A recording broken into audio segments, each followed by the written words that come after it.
खुलुमबाय स्टुडिअ दं आं राजेब बसुमतारी आरो बे समाव बिपिएफनि एमएलए दुर्गा दास बर' बिथाङा बिटिसिनि बारग' चिफ प्रमद बर' बिथांनि सरकारनि बाथ्रानि सायाव अजद दैखांनानै बाथ्रा बुंथिदों आरो बे अजदानो जाहैबाय थांनाय 5 बोसोराव प्रमद बर' बिथाङा मिनि सेक्रेटारियेट एबा नेहाथारि मावख'नि थाखाय 150 कौटि रां थासेयावबो मानो उदालगुरियाव मिनि सेक्रेटारियेटखौ लुफुङासै मा जाहोन दं आसुरित बाथ्रा होननानै बे समाव बुंथिदों दुर्गा दास बर' बिथाङा 800 कौटिनिबो बांसिन रां थासेयावबो मानो प्रमद बर' बिथाङा बै खामानि मावनो हायासै बै खामानिखौ मानो मावनो हायासै जाय खामानिखौ हाग्रामा महिलारि बिथाङा 3 दानावनो मावफुंना दिन्थिदों 5 बोसोराव एथ' रां थानानैबो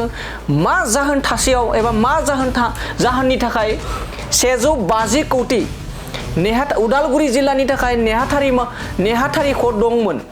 लुफुंनांगौ दंमोन रां थासेयावबो मानो प्रमद बर' बिथाङा लुफुङासै बेयो आसुरित बाथ्रा होननानै अजद दैखांनायनि बाथ्रा बुंथिदों दुर्गा दास बर' बिथाङा लोगोसे 800 कौटिनिबो बांसिन रां थानायखौबो बाथ्रा बुंथिदों दुर्गा दास बर' बिथाङा दानिया फैदो बिदिब्ला दुर्गा दास बर' बिथाङा प्रमद बर'नि आमोलाव थालांनाय बाजेटखौ लानानै अजद होनायनि सायाव जों बिथांनि बे बुंनाय बाथ्राखौ आबुङै खोनासंना लादोनि निश्चय বিৰোধী পক্ষ একত্ৰিত হলে কন্টেস্টে নহয় আনকন্টেস্ট জিকিব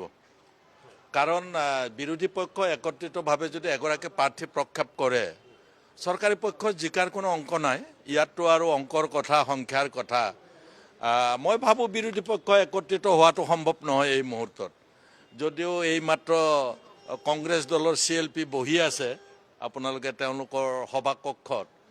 গতিকে তেওঁলোকে AIDF কংগ্ৰেছ আজিৰ দিনটো তেল পানী হৈ আছে আৰু লগ লাগিব খুজিলেও কোনোবাই লগ লাগিব দিবনে নাই তেনেকুৱা ধৰণৰ প্ৰশ্নবিলাক ৰাজনীতিবিলাক অসমত এতিয়া আহি পৰিছে গতিকে মই ভাবো বিৰোধী পক্ষ ঐক্যতাৰে থাকিলে এটা জিকিব পাৰিব আদাৰৱাইজ যদি বিৰোধী পক্ষ নিদিয়ে তিনিটা সিটে আনকন্টেস্ট আৰু বিৰোধী পক্ষ প্ৰাৰ্থী দিলেও তিনিটাই আনকন্টেস্ট হ'ব সেইটোহে বৰ ইন্টাৰেষ্টিং হ'ব বিৰোধী পক্ষই প্ৰাৰ্থী দিলে বুলি কওঁতে কিন্তু এতিয়া ধৰি লওক আপোনাৰ আব্দুৰ ৰছিদ মণ্ডল শ্বেৰমান আলী আহমেদ ইতিমধ্যে ৰাইজৰ দলত তেওঁলোকে যোগদান কৰিছে AIDFৰ বহুকেইগৰাকী বিধায়কে অসম গণ পৰিষদত যোগদান কৰিবলৈ আগবাঢ়িছে বিজেপিৰ পক্ষত বহুকেইগৰাকী কংগ্ৰেছী বিধায়ক আছে গতিকে সম্ভৱ হ'বনে সেইখিনি নমিনেশ্যনখন যেতিয়া পেলাব নমিনেশ্যনখন দিবৰ কাৰণে প্ৰথম এখন তেওঁলোকে নমিনেশ্যনত 10 জনে সহি মাৰিব লাগিব 10 জন যদি দুইটা ৰাজনৈতিক দলৰ সহি মাৰে বাধ্যবাধকতা আহিব হাউছত আহিলে যদিও এই সময়ত কাৰোবাক যদি দলৰ পৰা বাহিৰ কৰি দিয়াও হয় তেওঁৰ যদি MLA কাট যোৱাৰ কিবা প্ৰশ্ন আহে খুব এটা লোকচান নহয় কিন্তু তথাপি এই মুহূৰ্তত নিৰ্বাচনৰ সময়ত বিধায়কসকলে কিবা ৰুল ল'ব এটা ভোট দি নিজৰ আগন্তুক 5 বছৰ জিকি অহাৰ পৰিকল্পনা নষ্ট কৰি ল'ব মই কোনো বিধায়কৰ ক্ষেত্ৰতে নাভাবো গতিকে শাসক পক্ষৰ এবাৰে যেটো মুখ্যমন্ত্ৰীয়ে দাবী কৰিছে কালি দিনটো যে 3খন আসনত নিশ্চয় যদি বিৰোধী পক্ষ ঐক্যবদ্ধভাৱে নিদিয়ে তেতিয়া কন্টেস্টেই নহয় নমিনেশ্যনৰ দিনাই ৰিজাল্ট ওলাব নমিনেশ্যনৰ দিনাই ৰিজাল্ট ওলাব আৰু এই কথা অসমলৈ প্ৰিয়ংকা গান্ধী গতানুগতিক এতিয়াৰ নহয় ভূপেন বৰাৰ ঘটনা কয় দুৰ্ঘটনা কয় সেই সময়ৰ আগতেই প্ৰিয়ংকা গান্ধীৰ ইয়াত অহা প্ৰগ্ৰামটো হৈ আছে নিৰ্বাচনৰ সময়ত যেনেকৈ প্ৰধানমন্ত্ৰী গৃহমন্ত্ৰী তেওঁলোকৰ নিৰ্বাচনৰ সময়ত নিৰ্বাচন নাথাকিলেও অসমত তেওঁলোকে ইতিমধ্যে উত্তৰ পূৰ্বাঞ্চলত তেখেতসকলে যথেষ্ট খোপনি পুতিছে সেই সময়ত আচলতে সোনিয়া গান্ধী প্ৰিয়ংকা গান্ধী নহয় কংগ্ৰেছ লিডাৰসকল অহাত পলমে হৈছে তেওঁলোকৰ কিয় দেৰি কৰি আহিছে মই নাজানো আগৰ পৰাই তেওঁলোকে যদি ইয়াত কাম কাজ নকৰে তেওঁলোকে এইবেলিও জিকি যোৱাটো তেওঁলোকৰ কাৰণে সম্ভৱ হ'ব বুলি মই নাভাবো কাৰণ ইতিমধ্যে তেওঁলোকৰ মাজত ঐক্যৰ মাজত অনৈক্য আনিবৰ কাৰণে খুব সহজ হৈ আছে তেওঁলোকে কোনোবাই প্ৰভোক কৰিলে ডাঙৰ লিডাৰবিলাকে প্ৰভোক হয় সেই কথাটো বেয়া হৈছে তেওঁলোকৰ বিৰোধী পক্ষৰ প্ৰভোক হ'ব নালাগিছিল ইমান এক্সপিৰিয়েন্স লিডাৰবিলাকে কিন্তু তেওঁলোকে প্ৰভোক হয় আপোনালোকে যেতিয়া ওলোটাই প্ৰশ্ন এটা কৰে সেইটোৰ উত্তৰ দিবলৈ চেষ্টা কৰে আচলতে আপোনালোককে প্ৰশ্ন কৰিব লাগে ওলোটাই, কিন্তু তেওঁলোকে কি কাৰণত প্ৰভোক হয় নাজানো। যোৱাকালিও ডাঙৰ লিডাৰে প্ৰভোকেটিভ কথা কৈছে, তাৰ আগদিনা প্ৰভোকেটিভ কথা কৈছে। আনকি যিদিনা ভূপেন বৰা ডাঙৰীয়াক ৰিকুৱেষ্ট কৰিবলৈ গৈছে কংগ্ৰেছৰ অসমৰ সকলো ডাঙৰ নেতা আৰু দিল্লীৰ পৰা 2-3 গৰাকী যে নেতা আহিছে, সেই সময়তো আনকি তেওঁলোকে কোনোবাই প্ৰভোক কৰিছে আৰু তেওঁলোকে তাৰ বিপৰীতে বক্তব্য ৰখা আৰম্ভ কৰি দিলে ভূপেন বৰাৰ ঘৰৰ পৰা ওলোৱা। গতিকে কি কাৰণত জ্যেষ্ঠ নেতাসকল যথেষ্ট অভিজ্ঞতা আছে, 20 বছৰ 30 বছৰ অভিজ্ঞতা থকা, আমাতকৈও বেছি অভিজ্ঞতা থকা ব্যক্তি আছে, তেওঁলোকে কিয় প্ৰভোক হয় মই নাজানো। ভৱিষ্যতে দলটো আগুৱাই নিবলৈ তেওঁলোকে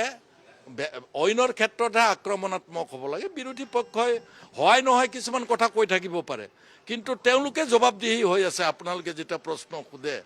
তেওঁলোকেহে জবাবদিহি হৈ আছে। আচৰিত পাইছোঁ, দিল্লী আৰু দিছপুৰ একেই চলিছে। আৰু এটা কথা, BPF-ৰ 3গৰাকী বিধায়ক আছে, গতিকে সংখ্যা বৃদ্ধিৰ ক্ষেত্ৰত এই নিৰ্বাচন কিমান দূৰ আপোনালোক আশাবাদী? আমাৰ হেৰিত MLA ইলেকশ্যনৰ কথা কৈছে। MLA ইলেকশ্যনতো আমি যিকেইটাত প্ৰাৰ্থী দিম আমিতো ভাবিছোঁ, যোৱাকালি আমাৰ PNB মিটিং হৈছে, সেইকাৰণে মই এছেম্বলিত নাছিলোঁ, আমাৰ বৰপেটা ৰোডত হৈছে। তাতো আমাৰ প্ৰত্যেকগৰাকী PNB পলিচি মেকিং বডিৰ লিডাৰে কৈছে যে আমি NDA হিচাপে বাহিৰত আমি সহায় কৰিব লাগে, BTCৰ ভিতৰত আমি গোটেইকেইটা চিটত আমি খেলিব লাগে, তেনেকুৱা ধৰণৰ। বোধহয় তেনেকুৱা এটা সময়ত প্ৰস্তাৱ আহিব, কিন্তু তথাপি তাত ভাৰতীয় জনতা পাৰ্টি ইতিমধ্যে 2টা চিট যোৱাবাৰ জিকিছে, তেওঁলোকৰ এখতিয়াৰ আছে MLA হিচাপে। গতিকে তেওঁলোকে যদি চিট বিচাৰে, সেই কথাখিনি পাতিবৰ কাৰণে আমি হাগ্ৰামা মহিলাৰী ডাঙৰীয়াক NDAৰ সকলো কথা বতৰা তেওঁক অধিকাৰ দি থোৱা আছে, তেওঁ পাতিব পাৰে। কিন্তু তাৰ মাজতো ডেফিনেটলি আমাৰ বক্তব্যখিনি হাগ্ৰামা মহিলা ডাঙৰীয়াই নিশ্চয় মন দিব। ডেফিনেটলি ডাবল ডিজিট আহিব আৰু আপোনালোকে ভাল পাব। অকল ডাবল ডিজিটেই নহয়, আমিতো ভাবোঁ যিকেইখন চিট ল'ম সেইকেইখন চিট জিকাৰ সম্পূৰ্ণ সম্ভাৱনা আছে। এইকাৰণে যে BTC অঞ্চলত হাগ্ৰামা মহিলাৰী আহিয়েই প্ৰমোদ বড়োৱে যিকেইটা কাম কৰিব পাৰিও নকৰিলে, নোৱাৰে নহয়, ধন আছে, টকা পইচা আছে, কি কাৰণত কাৰ কাৰণে তেওঁ নকৰিলে, কিয় থৈ দিছিলে কামবিলাক, প্ৰায় কেইবাশ কোটি টকা, 800 কোটিতকৈ অধিক টকাৰ কাম তেওঁ নকৰিলে। তেওঁলোকৰ চুক্তিমতে ওদালগুৰিত এছেম্বলি ছেক্ৰেটেৰিয়েট হ'ব লাগে এটা, তাত আন এটা ছেক্ৰেটেৰিয়েট হ'ব লাগে, সেইটো আধাৰিলা কৰিবৰ কাৰণে ধন আছে, 150 কোটি টকা পৰি আছে ভঁৰালত, তেওঁ নকৰিলে। মই আচৰিত হৈছোঁ। অকল সেয়াই নহয়, বিভিন্ন জনগোষ্ঠীৰ 21টা জনগোষ্ঠীৰ তেখেতসকলক সাংস্কৃতিক প্ৰকল্প, তেওঁলোকৰ যিবিলাক মঞ্চ তেওঁলোকে দাবী কৰিছে, বিভিন্ন জনগোষ্ঠীয়ে কোচ ৰাজবংশী, হিন্দু বেংগলীসকল, ধৰ্মীয় সংখ্যালঘুসকলে আটাইবিলাক ধন আছে কিন্তু নকৰিলে। আচৰিত হ'লোঁ আমি। আৰু হাগ্ৰামা মহিলাৰী ডাঙৰীয়াই 3 মাহত যিটো পাৰে তেওঁলোকে 5 বছৰত নোৱাৰিলে। মই আচৰিত হৈছোঁ। তেওঁলোকৰ বক্তাবিলাকে আৰম্ভ কৰিছে, তেওঁলোকৰ স্প'ক্সমেনে এতিয়া আমাক দুখ দিব ধৰিছে। হেৰ' 5 বছৰ তোমালোকে কৰা চুক্তিখন তোমালোকে পালন নকৰিলা, এতিয়া চুক্তিখন 2 মাহত হাগ্ৰামাই পালন কৰিব লাগে। এতিয়া অৰাজনৈতিক সংগঠন, ৰাজনৈতিক সংগঠন, BTCৰ চবেই কৈছে চুক্তিখন ৰূপায়ণ কৰিব লাগে। হাগ্ৰামা মহিলাৰীক সকলোৱে ধন্যবাদ দিব লাগে। হাগ্ৰামা মহিলাৰী শান্তি চুক্তিত